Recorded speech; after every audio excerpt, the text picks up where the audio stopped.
En manifestation, on te dit que si tu as un désir, c'est parce que ton potentiel futur est déjà en train de le vivre. Moi, je trouve que c'est super parce que, en fait, tu sais, il y a un multidimensionnel, c'est-à-dire qu'il y a plein de potentiels futurs où tu es dedans. Maintenant, c'est à toi de choisir ce que tu veux. C'est un peu comme je vous disais la dernière fois, si ce soir tu as envie de manger pizza, chinois ou autre, les deux versions existent déjà. C'est à toi de savoir où tu veux aller.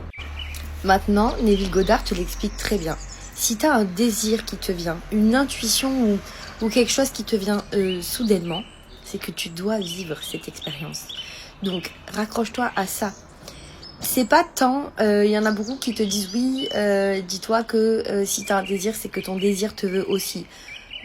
Non, moi je pars pas trop de ce principe-là, mais je pars du principe que ton potentiel, toi, de ton futur, parce qu'il existe toutes les versions possibles et inimaginables de toi, suivant les choix que tu entreprendras, parce que si tu remarques bien dans ta vie, toutes les 5 minutes, tu es confronté à un choix. Tu veux un thé ou un café, tu veux rester à la maison ou tu veux sortir, tu vas aller au cinéma, regarder un film à la maison. Et en fonction des choix que tu entreprendras, ça t'amène un nouveau potentiel futur de toi. Donc, ce qui peut t'aider pour ta manifestation à lâcher prise, c'est de te dire que si tu le désires vraiment, si ton je et ton suis sont alignés sur ce que tu veux vraiment, les choses peuvent arriver. C'est vraiment toi qui décides là où tu as envie d'aller. Par contre, il y a quelque chose de très important, s'il te plaît, parce qu'il y a la pensée collective que les gens oublient. La pensée collective, c'est par exemple, tu vois, quand tu es dans les bouchons, il y a tellement de gens qui s'énervent que du coup, les choses luttent, en fait. Et je te le dis tout le temps, ce contre quoi tu luttes, ça persiste.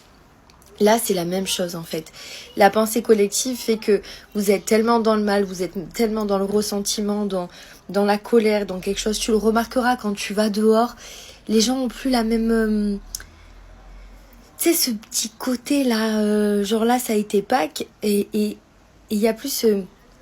tu vois, les gens, ils achètent des chocolats parce qu'ils achètent maintenant au prix des chocolats. D'ailleurs, on va pas épiloguer là-dessus, mais voilà. Donc, si tu as un désir, c'est que tu dois le vivre profondément. C'est qu'il doit t'appartenir. Donc raccroche-toi à ça. Si tu le ressens à l'intérieur de toi, que tu l'imagines très bien et que tu le vibres dans ton corps, les choses ne peuvent qu'arriver. Le reste, s'il y a un blocage, c'est que c'est toi qui crées ton propre blocage. Parce que tu penses que tu es bloqué, parce que tu penses que cette manifestation-là ne viendra pas, ou alors ça cache une peur.